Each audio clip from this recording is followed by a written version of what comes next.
మీరు క్రిస్టియన్స్ కాదు.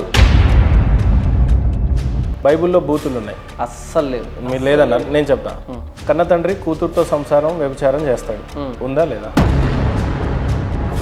ప్రభు అయిన యేసు ప్రభు వారు మనుషులతో యుద్ధం చేశాడా చేయలేదా? ఫేరో దగ్గర ఉన్నటువంటి ప్రజలు ఎవరు? ఇశ్రాయేలీలు. వాళ్ళ నిడిపించింది ఎవరు? మోషే. మోషేకి జ్ఞానం ఇచ్చింది ఎవరు? సూచక క్రియలు చేసింది ఎవరు? దేవుడు. నీళ్లు రక్తంగా మారినాయి, దేవుడు. నీళ్ళల్లో కప్పలు వచ్చేసినాయి, అవి చచ్చిపోయాడు, దేవుడే చేశాడు. విపరీతమైన పేలు వచ్చాయి. ఇంటికి గొర్రెపిల్ల రక్తం ఉంటే పోస్తే సంహారపుతో దాటిపోయాడు, పూయకపోతే శిక్షించబడ్డారు. దేవుడు మనుషుల మధ్య విభేదాలు. జీసస్ క్రైస్ట్ ని ఎప్పుడు క్రూసిఫైడ్ చేశారో బైబుల్ చెప్పలేదు. ఛాలెంజ్ చేస్తున్నాను నేను మీకు. ఎవరు చెప్పారు? రైట్.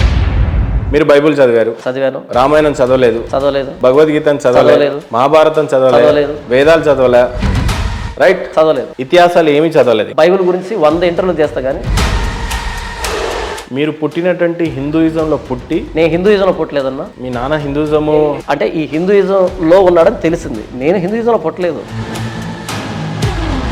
అయ్యప్ప స్వామి మాలేసాడు మీ నాన్నగారు, కానీ అవును, చేతిలో రామాయణం పెట్టి ఉంటే మీరు ఖచ్చితంగా హిందూజాన్నే స్వీకరించే వాళ్ళని నా ఆలోచన. నేను 100 పుస్తకాలు చదివినా ఆ పుస్తకంలో ప్రాణం లేనప్పుడు అది నన్ను ఆకర్షించదు.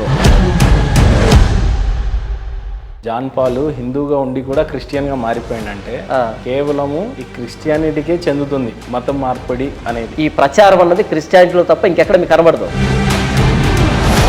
తిరిగి లేచాడు కాబట్టి సర్వ ప్రపంచానికి సువార్త చెప్పమని చెప్పింది ఆయన మాత్రమే. ఒక సనాతన ధర్మంలో పుట్టినటువంటి మీరు, ఒక హిందూయిజంలో పుట్టిన మీరు, దేవుడు బిడ్డగా మారిన తర్వాత ఒక బొట్టు లేక, ఆడవాళ్ళు సుమంగలిగా లేక, మీరెట్లా బాధపడుతున్నారో. బొట్టు పెట్టుకున్నంత సుమంగలు కాదు, సోనియా గాంధీ కూడా బొట్టు పెట్టుకుంటారు. కూడా చేతి నిండా గాజులు ఉండకుండా తెల్ల చీరలతో బొట్టు పెట్టుకున్న ప్రతి ఒక్కరు సుమంగలు కాదు. నరేంద్ర మోడీని కూడా మీరు క్రిస్టియన్ గా మార్చేసేలా ఉన్నారే. ఎవరు? మీరు. ఆయన మారితే నన్ను ఏం చేయమంటావు? సంతోషిస్తాను. చిన్నజీర స్వామిని కూడా మార్చేస్తారు. బాప్తిసం ఇవ్వగలుగుతాను.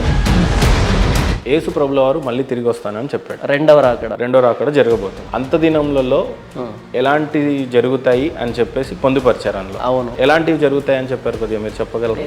అంత్య దినములలో అపాయకరమైన కాలములు వచ్చునని తెలుసుకున్నాము.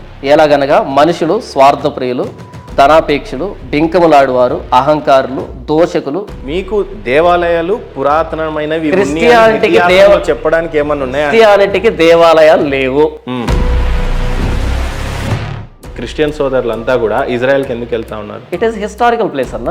ఏముంది అక్కడ? బైబిల్ సంబంధించినటువంటి ఆనవాళ్ళు ఉన్నాయి అక్కడ. మందిరం లేదు. యేసు ప్రభు ఏ టెంపుల్ కట్టలేదు. హేరోదు ఎందుకు అసలు భద్రశత్రువాడు? యూదుల రాజుగా పుట్టినవాడు అనగానే ఆయన కోపం వచ్చింది. అప్పటికే తన కుమారులను చంపేశాడు. యూదుల రాజుగా పుట్టింది యేసు ప్రభు. హేరోదు ఉన్నటువంటి కుమారులు ఉంటే నాకు థ్రెట్ అని ఉద్దేశం, కుమారులు చంపినటువంటి కఠినాత్ముడు. పాపాన్ని బట్టి శిక్ష ఉంటుందా, లేకపోతే నువ్వు ఇంత పాపం చేసావు కాబట్టి అంత శిక్ష ఉంటుందని చెప్పిందా బైబిల్? దొంగతనం చేశాడు కదా నరకంలో వేడు. నేను పాపం చేయట్లేదంటే పాపం చేసే అవకాశం రాలే నాకు. ఖురాన్కి అల్లా, బైబుల్కి జీసస్, మన ఈశ్వరుడు. ఎవరు గొప్ప అంటే ఏం చెప్తారు మీరు? గొప్ప కాదు, ఏకైక దేవుడు ప్రభువైన యేసుక్రీస్తు అని బైబిల్ చెప్పింది. మరి ఖురాన్ అదే చెప్తుంది కదా. నాకు సంబంధం లేదు. కానీ బ్రహ్మం గారి కాలజ్ఞానంలో మీలాంటి వాళ్ళు వస్తారు, దేవుడిని దేవుడే కాదు అని చెప్పి అనేవాళ్ళు చాలా మంది పుట్టుకొస్తారు అని చెప్పి రాసి పెట్టింది. ఈ బైబిల్లో ప్రాణం ఉంది కాబట్టి, దేవుని మాట కాబట్టి నన్ను అట్రాక్ట్ చేసింది. హిందుత్వం ఎక్కడ పుట్టింది అని మీ అధ్యయనాల్లో ఎక్కడన్నా రాసి ఉంటే ప్లీజ్ చదవండి. హిందుత్వం ఎలా పుట్టింది, జొరాస్ట్రియన్ ఎలా పుట్టింది, బుద్ధిజం ఎలా పుట్టింది అని కాదు ఇక్కడ రాయబడుతూ ఉన్నది.